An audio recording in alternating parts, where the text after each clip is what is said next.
Imaginez ça, une élue républicaine, confiante, croyant avoir le dernier mot. Elle se prépare à asséner une question décisive, pensant piéger un procureur spécialisé dans l'un des plus grands dossiers politiques du moment. Mais voilà, tout a basculé. Elle se retrouve non seulement sans réponse, mais complètement réduite au silence sous les yeux de millions de spectateurs. C'est exactement ce qui s'est passé. Une simple question censée déstabiliser s'est retournée contre elle. Au lieu de faire vaciller Jack Smith, le procureur spécial, ce fut elle qui a été mise en échec. En un instant, son argumentaire s'est effondré et la vérité est apparue plus frappante que jamais. Mais comment cela a-t-il pu arriver?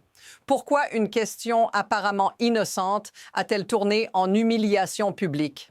Ce que vous allez découvrir va totalement remettre en question ce que vous pensiez savoir sur cette affaire. Restez avec nous, car tout ce qui s'est joué dans cette confrontation n'est qu'un aperçu de ce qui suit. Mais alors, pourquoi cette confrontation a-t-elle pris une tournure aussi spectaculaire? Ce n'était pas une simple joute verbale. Ce qui s'est passé là va bien au-delà de cette simple question légale. Ce n'est pas juste une question sur la loi, mais une question sur ce que cela signifie vraiment de porter des accusations d'une telle gravité contre un ancien président.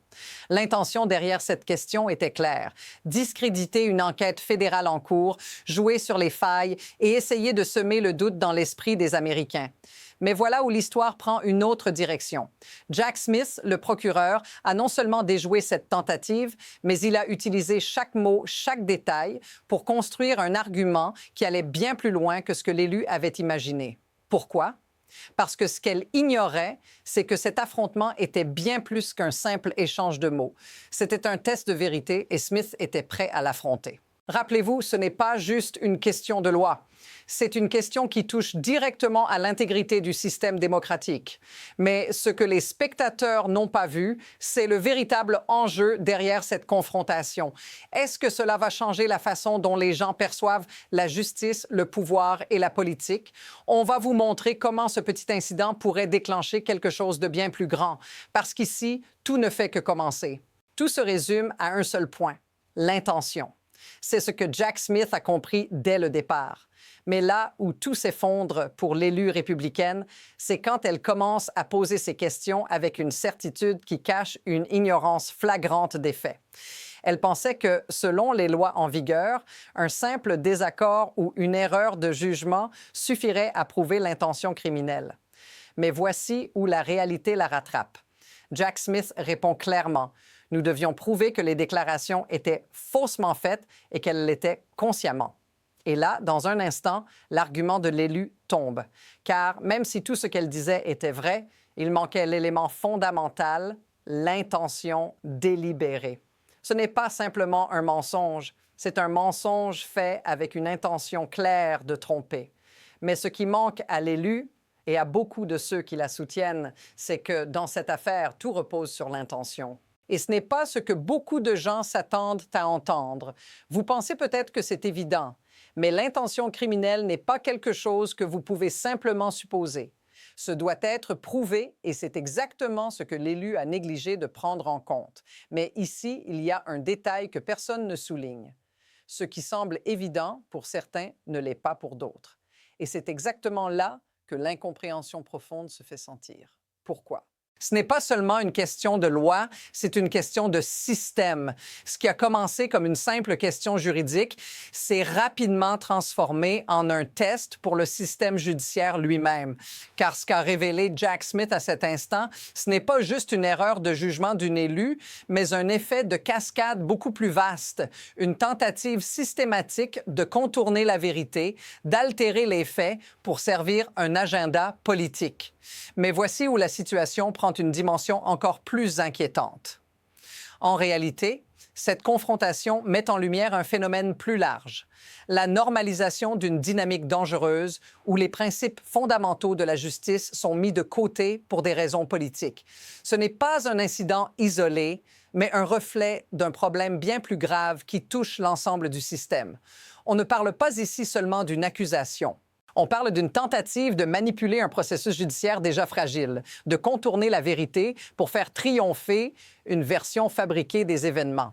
Et ça, C'est quelque chose que tous les citoyens doivent prendre très au sérieux, car à chaque fois que ces pratiques se normalisent, ce sont les principes mêmes de la justice qui sont affaiblis. Et à ce moment précis, Jack Smith a fait bien plus que simplement répondre à une question. Il a lancé un avertissement à tous ceux qui croient qu'ils peuvent contourner la vérité sans conséquence. Maintenant, imaginez ce qui se passera si cela continue. À ce stade, le procureur n'était plus en train de défendre un cas. Il était en train de démontrer un fait irréfutable.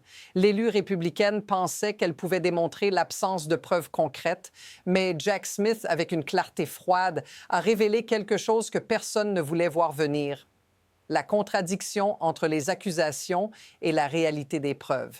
Elle avait espéré que, sans preuve directe de l'intention criminelle, l'affaire tomberait d'elle-même.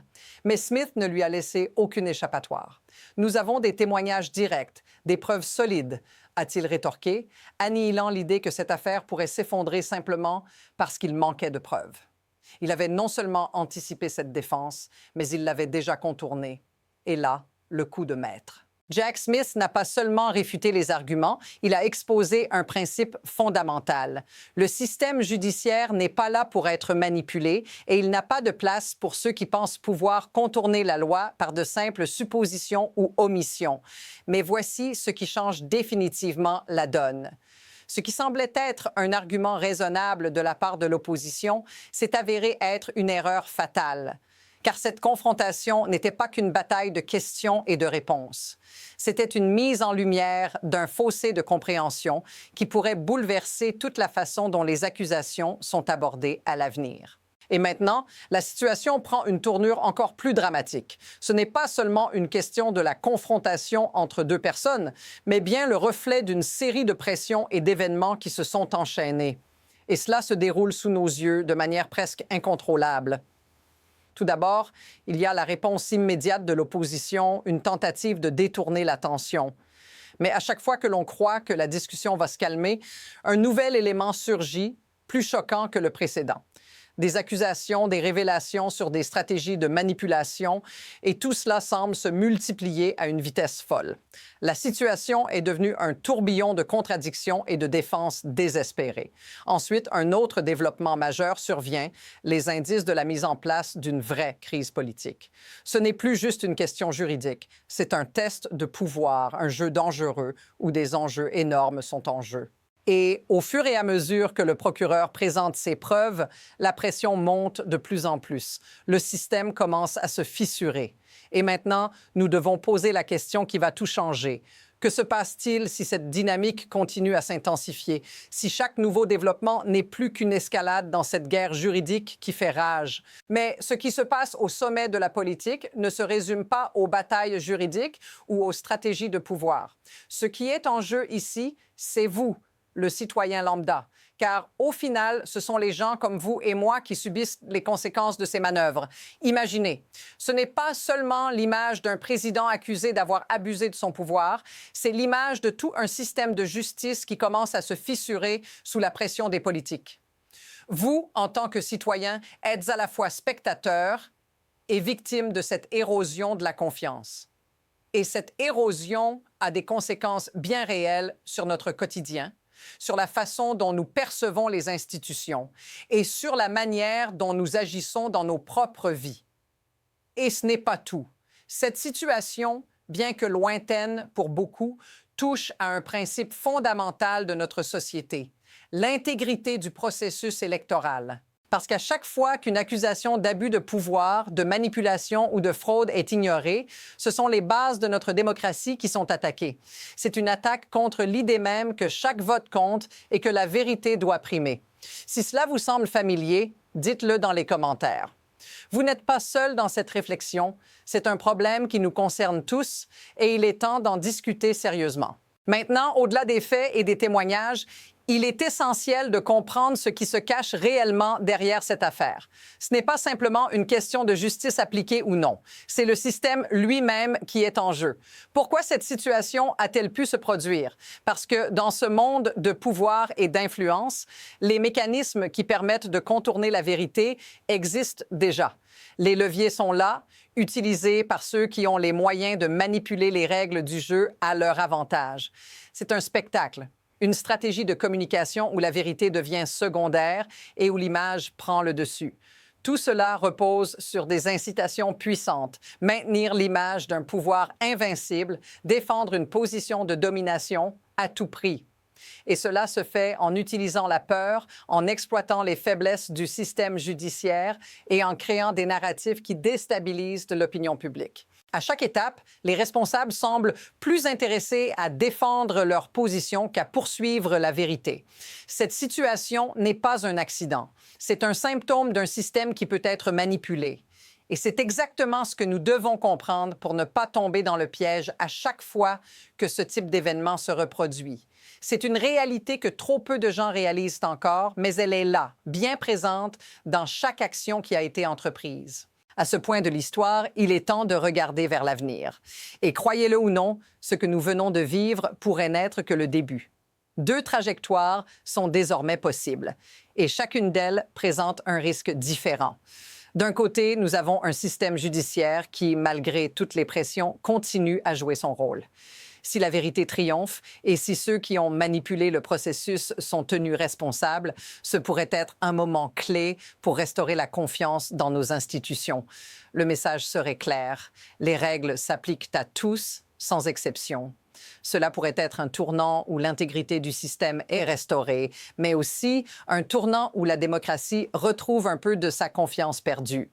De l'autre côté, si les manœuvres politiques continuent à interférer avec le système judiciaire, nous risquons de voir un affaiblissement progressif des règles. Ce scénario pourrait entraîner une normalisation de pratiques illégales où chaque nouveau défi juridique serait vu comme un moyen de faire avancer son agenda. La justice deviendrait alors une question de pouvoir, non de vérité. Et c'est ici que la tension est à son comble. Nous ne savons pas encore quelle direction cela prendra. Mais chaque mouvement de cette histoire façonne déjà la suite des événements. La décision qui se profile pourrait redéfinir ce que cela signifie être responsable dans notre système. À ce stade, tout ce que vous avez vu, chaque détail, chaque question, chaque réponse, nous ramène à une seule vérité essentielle. Le système est fragile. Ce que nous avons observé, ce n'est pas seulement une confrontation, mais un test des limites de la justice, du pouvoir et de la démocratie elle-même. Et ce test est loin d'être terminé. Car voici l'essentiel. Si cette affaire s'effondre, si les responsables échappent à leurs actions, cela enverra un message terrible à l'ensemble du pays. Ce serait la preuve qu'aucun pouvoir n'est au-dessus de la loi, sauf pour ceux qui savent l'exploiter. Et si ce n'est pas corrigé, nous risquons de voir une escalade. Ce qui semblait exceptionnel pourrait devenir la norme. Mais il y a encore un choix à faire. La direction que prendra cette histoire dépend de nous tous. Et tout se passe maintenant. Restez avec nous. Cette affaire n'est que la surface d'une vérité plus grande. Si vous voulez comprendre comment cela évoluera et pourquoi ce qui arrive ensuite pourrait être bien plus grand, abonnez-vous.